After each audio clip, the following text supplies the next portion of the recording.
Welcome, my friend. The storm rages outside, but here, in the quiet of this story, I invite you to find peace. Let the sound of the rain and the distant thunder guide you as you drift into a place of calm. This story is my gift to you, a gentle companion for a night of restful sleep. Relax, let go of the day, and let the story carry you into dreams. It's late, or maybe it's early, depending on how you look at it.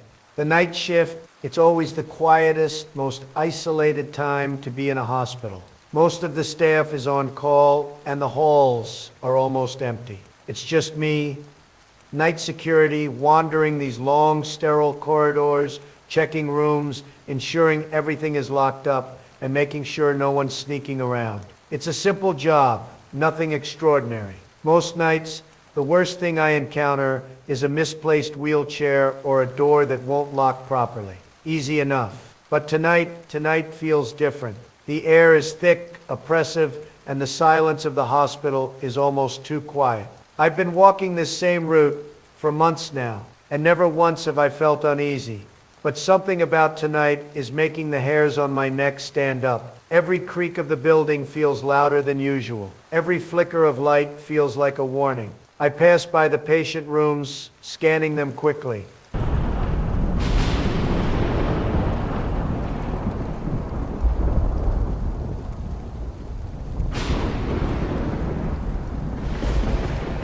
Is that all? Okay, let's move on.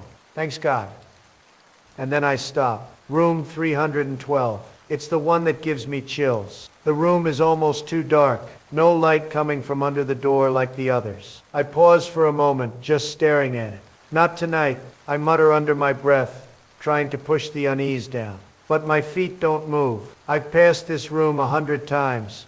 But tonight, it feels like there's something waiting in there. I don't know why, but I reach for the handle. It turns easily in my hand, the click of the lock echoing through the empty hall. The door opens just a crack, and the first thing that hits me is the cold. It's freezing in there, like the air itself is dead. I step in, my boots muffled by the thick carpet. The room is dark, but the faint glow from the hallway casts shadows across the bed. The patient in the bed, an old man who had been here for weeks, is still. Too still. I take a deep breath, expecting to find him asleep or maybe coughing in the middle of the night, but there's nothing.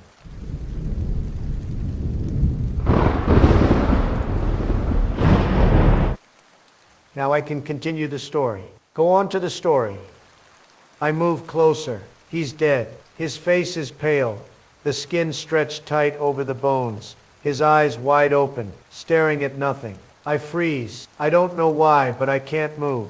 I just stand there, staring at him, feeling something wrong in my gut. He died hours ago, probably after the last round of checks. So why did I only now notice that he's been dead? Then I hear it, a soft whisper, almost imperceptible. It's coming from the corner of the room. I turn slowly, my heart beating loudly in my ears, and that's when I see it. A shadow, standing by the window, tall and indistinct. It doesn't move, just standing there, watching. I can feel its gaze on me, heavy and cold. I try to speak, but no words come out. I'm rooted to the spot, every muscle in my body frozen, like I've just entered a place where I'm not supposed to be. The whisper grows louder, more distinct. Get out. The words echo in my head, but they don't make sense. Get out. Who's telling me to get out? I look back at the patient's bed, expecting the old man to be different, but he's still there. His lifeless eyes stare at the ceiling,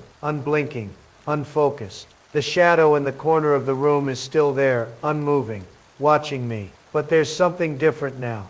Something wrong. It's not a shadow from the dim light in the hallway. It's a presence. I can feel the chill in the room seeping into my skin, freezing my bones. The whisper isn't just words anymore. It feels like a command, a force that's pushing against me, telling me to leave, to walk out of this room and never look back. I swallow hard, trying to move, trying to shake off the feeling, but my body refuses to obey. It's like I'm stuck, trapped in this moment, unable to escape. My hand is still on the door handle, but I can't bring myself to pull away. I glance over my shoulder. The shadow hasn't moved, but its outline seems sharper now, more distinct. There's a figure there, a shape, A person, I think. Or at least I want to believe it's a person. The whisper grows louder again, this time with more urgency. Get out now. I don't hesitate this time. I yank the door open and stumble backward, nearly tripping over my own feet. My breath is ragged, my pulse a drumbeat in my ears. I turn to leave, but I can't stop myself from glancing back. The figure is standing at the edge of the bed now, its shape becoming clearer in the dim light. It's tall, dressed in something black, but the face is completely obscured by darkness. There's nothing, just an empty void where a face should be. I can't breathe. I can't think. I just need to get away. I slam the door shut behind me, and for a moment the hallway is silent again. The only sound the thudding of my own heartbeat. I turn to walk down the hall, but then I hear it again. The whisper. It's louder now. Closer. Like it's in my ear. You shouldn't have left. I whip around, but there's nothing there. No shadow. No figure. Just the empty hall stretching endlessly in front of me. But that voice, it lingers. It's in my head now, growing louder, filling the empty space around me. I start walking faster, my footsteps echoing in the silence. I don't know where I'm going. I just know I need to leave this place. I reach the security desk, trying to steady my breathing, but then I notice something on the desk. A slip of paper. I didn't leave it there. I open it slowly, my hands shaking, and my eyes scan the words written in black ink. You can't leave. He's not the only one. My heart is pounding in my chest, and the note in my hand feels like it's burning against my skin. I read the words again, my mind struggling to process them. You can't leave. He's not the only one. What does that mean? Who wrote this? I glance around the empty security room, the dim light from the monitor, casting strange shadows across the walls. There's no one here, no one to explain what's happening. I've been working the night shift alone for so long, but now everything feels wrong, too wrong. I try to breathe, to calm myself, but it's like the walls are closing in. The temperature in the room has dropped, and I can see my breath misting in front of me. A cold sweat breaks out across my forehead, but I can't shake the feeling that something is behind me watching. Slowly, I turn my head, half expecting to see the shadow figure again. But the room is still empty, just the hum of the lights, and the soft buzz of the computer monitor. My pulse is racing, but I can't move. I can't think straight. The whisper from before echoes in my mind. You shouldn't have left. But now it's louder, more insistent. The voice is like a pull, dragging me back into the hallway, into the darkness. You can't leave. You're part of it now. I don't know why, but my feet start moving. I don't even think about it. It's like I'm being drawn back toward the hallway. The door to the hospital room is still there, still waiting. I know I shouldn't go back. I know it's dangerous, but something is forcing me. Something is pulling me toward that room like a magnet. I stand in front of the door, my hand shaking as I reach for the handle. I've never been so scared in my life. But the moment my fingers touch the cold metal, I hear it again. That whisper. Now it's not just in my head. It's in the hallway. It's surrounding me. Come inside. It's already begun. I twist the handle and push the door open. The room is just as I left it. The old man's body still lying there, pale and unmoving, eyes wide open. But something's different now. The air in the room feels thick. He shouldn't be here. He shouldn't be like this. The darkness in the corners of the room feels heavier now, almost like it's alive, watching. The shadows seem to stretch and pulse. I step into the room, my body betraying me, urging me to go further, to see what's hiding in the darkness. And that's when I hear it, a low moan. I freeze. I shouldn't be here. I shouldn't have come back. The moan grows louder, more distinct, and I realize with a chill running through my spine that it's coming from the old man's bed. It's coming from him. His body jerks. Then he moves. His fingers twitch. His eyelids flutter, like he's waking from a long sleep. But he can't be alive. He's dead. He has to be. The old man's hand reaches up, slowly, as though he's struggling to move, his fingers trembling. And then his head turns toward me. The black hollow eyes stare into mine. And for the first time I see them clearly. There's nothing behind them. Just empty, pitch black voids. I can't breathe. I can't move. And then the whisper comes again. Louder. He's not the only one. I hear it from behind me. And when I turn, the hallway is filled with figures. All of them standing there. In the darkness. their faces obscured by shadows. But their eyes are the same. Black, empty, hollow, and they're all staring at me. I can't breathe. The darkness around me feels like it's closing in, suffocating me. The figures in the hallway are still there, their eyes locked onto mine, and I can hear them now. Soft whispers, like 1,000 voices murmuring in unison. You're one of us now. The words echo in my head, louder and louder, the pressure building like a vice. I try to move, but my legs feel like they're made of stone. My mind is screaming at me to run, to escape, but my body refuses to listen. It's like I'm trapped, stuck in this never-ending nightmare, and I can feel it, their presence. They're getting closer. I can hear their slow footsteps, as they begin to fill the hallway, surrounding me, closing in. You can't leave. The whisper is now right behind me, hot breath against my ear, sending chills down my spine.